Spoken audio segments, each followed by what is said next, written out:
লাকাদ কানা ফি কাসাসিহিম ইবরাতুন লিউলিল আলবাব। আল্লাহ বলে পিছনের সবগুলো ঘটনার মধ্যে বিবেকবানদের জন্য নসিহত রয়েছে। কি রয়েছে বলেন? আদম আলাইহিস সালামকে যে ইবলিস সেজদা করে নাই, এই কথাটা কোরআনে আছে কিনা? বিনিময়ে ইবলিসকে যে বিতাড়িত করে দিছে, এই কথাটা আছে কিনা? তো এখান থেকে নসিহত আছে নি আমাদের জন্য?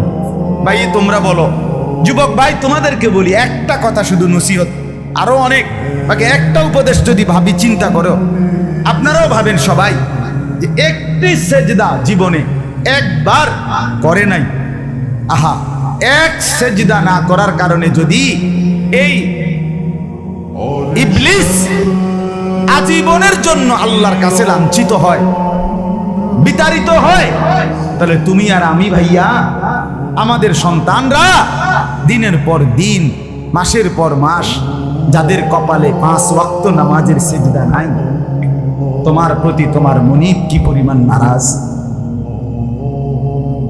ভেবে দেখেন।